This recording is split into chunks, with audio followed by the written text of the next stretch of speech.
Welcome to Friday TGIF. It's January 9th, 2026.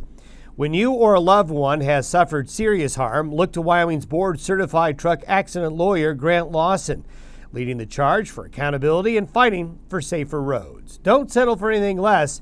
Visit truckaccidents.com. Well, chilly conditions will be found. Yeah, it'll be like January out there, actually, for another day today. Cold northwest winds aloft and low pressure over the southern Rockies will mean southern Colorado, New Mexico, the mountains of Arizona, and some snow into the southern plains will be noted with the remains of the system moving out today. Then we'll have cool northerly wind flow aloft as building high pressure comes in. So over the weekend, there really is very little happening. Dry, cool conditions will be noted. Temperatures slowly moderating through the weekend and probably up through Monday into early Tuesday. Then we have a northwest flow pattern, not a really strong one, that develops Tuesday and Wednesday. There might be some snow showers and snow flurries Tuesday into Wednesday in some portions of the high plains and Rockies. Nothing to write home about, but northwest flow may bring a few disturbances in. Then, as we've been discussing over the last few days, this massive high pressure ridge develops along the west coast and will dictate how the weather pattern goes late next week in directing some colder air out of Canada into the lower 48 while completely shutting off any chances of precipitation along the west coast for a while. Now, how long will that high pressure ridge along the west coast stick around? Well, we're going to go into what is called the Euro weeklies. This is something where the European model, and the other models do this as well, try to forecast 6 weeks in advance on a very coarse scale. And we'll take a look at those, and maybe that'll give us some indication of what the end of January and into the month of February might look like. Beautiful shot of a snow squall there in Sweetwater County near Green River, Wyoming yesterday as these systems came on through a fractured California storm again. But when winds aloft turn from the northwest to the southeast, you get instability and you'll get snow shower activity like this. And some of you will be seeing that today, especially early in the day in some areas. High pressure starting to build into Owens Valley, California there. And they've got several days of, quiet California weather coming on in. There's a shot in Casper. Notice what's missing. Leslie said, what's missing in this photo? Anyone have a guess? Yeah, probably the fact that the water is still. Remember, when it gets colder, that does slow down the winds, and that's exactly what we saw yesterday with that cold front coming through yesterday. That cold front and that storm system producing thunder snow, here's some graupel down in Fountain, Colorado yesterday, and parts of southern Colorado are under winter storm warnings and winter weather advisories again today. Nice shot there of the Ferris Mountains with a cloud cap on it through the Muddy Gap area. Satellite photos this morning show the remains of that low here in southern Colorado. Part of that Pacific storm that came through yesterday now has all the way made it into northern Wisconsin. Northwest winds aloft are coming in behind this system, so it's going to be a chilly, brisk day today. And here's what I mentioned. Anywhere you see purple and pink, these are advisories for snow. And the pink is winter storm conditions. So Raton Pass, not going to be a fun drive today, nor the drive from Raton to Santa Fe and then into the north side of Albuquerque. These are freeze warnings for parts of southern Arizona. Flooding, they need the rain. They're in parts of the south as that system moves out, producing some rain and thunderstorm activity. We have some avalanche warnings in southwest areas of Montana. And you can see the satellite and radar image this morning showing that the snow is kind of in pieces, but certainly there's that more concentration area of snow along the I-25 corridor south of the Palmer Divide down to the New Mexico line. These are your northwest flow snow showers that'll be around kind of off and on through the day today in parts of the northern plains and northern Rockies as that cold and somewhat moist air from the northwest comes in. So this is where we're going to start today. There's that Wisconsin low. Here's what's coming through southern Colorado. Here's the weekend high pressure.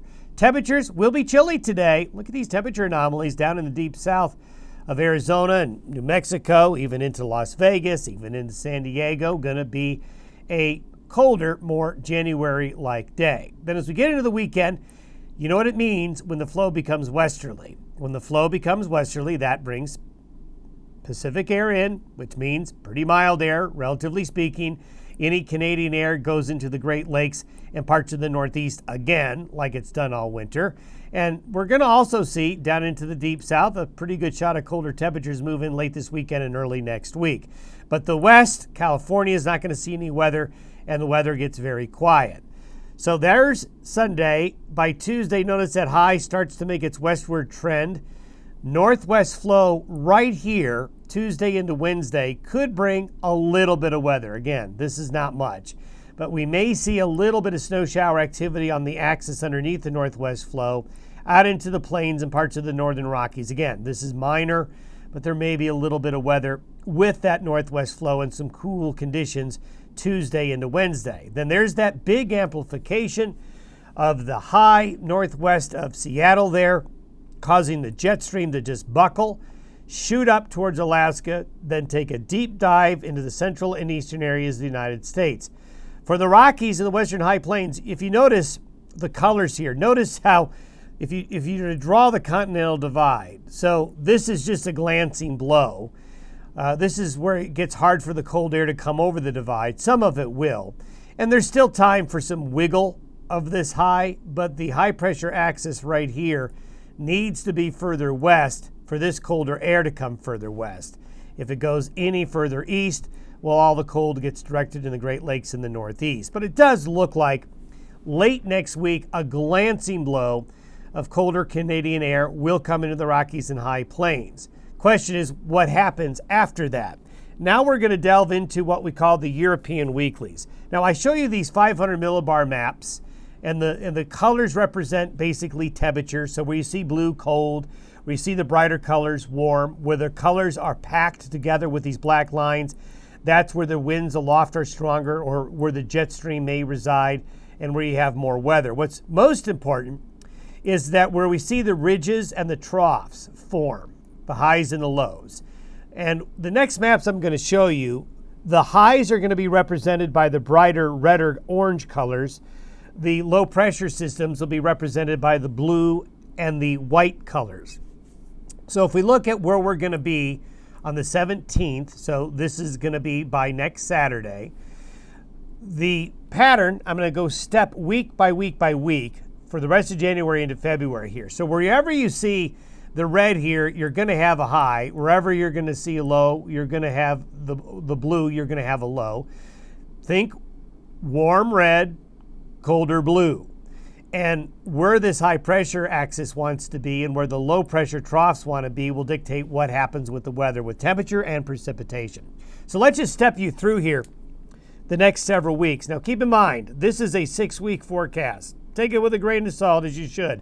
The European weeklies did an absolutely horrendous job at trying to forecast the Rex block, the block in the North Pacific, and to some extent the Greenland block. It just didn't get it. It just didn't get the magnitude or the intensity. So these are just a tool to give you an overall general pattern, let's say, outlook. So week by week here. So this is the 17th, a week from this Saturday. Then as we get into the following week of January, notice the big high, and you will see the colors fading over time. And the fading of the colors means basically less confidence in how intense the highs and the lows will be. So you'll notice a subtle color change as we go forward. So this is the 17th. Notice the high along the west coast goes more westward up towards this area right here, then nosing up into Siberia. Notice where the blue is. Now the blue is back further west into Canada, and a lot of the Rockies and parts of the southwestern United States are under white. So what this is showing is a retrograding of the high between the weekend of the 17th to the weekend of the 24th. So that pulls the colder air back westward. Then we go into the week of the 31st. We replace the high with the low up into Alaska. So what this would mean is, as we get into the weekend of the 31st, the pattern shifts again. And this would mean a more zonal flow and more in the way of Pacific air coming back in. So we're kind of going back and forth, warmer, colder, warmer again. Then as we get into the month of February, notice we reestablished the blue's gone there in Alaska, and we reestablished the brighter colors here. That's where the high is going to want to be. Notice the white here. Notice it's not blue, but you should basically color this blue. As I told you, the colors fade a little bit. And the European model tends to underestimate the cold. So what we'll have here is a lower pressure system and colder air coming in the first week of February. The second week of February, notice how it goes to blue again. Notice where the high is again. So what that means is the first 2 weeks of February showing signs of going colder, and maybe the cold locking in for longer, but there's going to be back and forth. Third week of February, it holds. So what this is showing is that the first week of February has the highest chance of the cold locking in. Between now and the end of January, there's going to be some back and forth. If you take the European weeklies for face value, which you shouldn't in terms of just trying to make a precise forecast, but remember, trend is your friend, and we'll continue to watch these trends on the European weeklies and see if that goes and ends up being the case or not. Have yourself a great weekend. We'll see you Monday.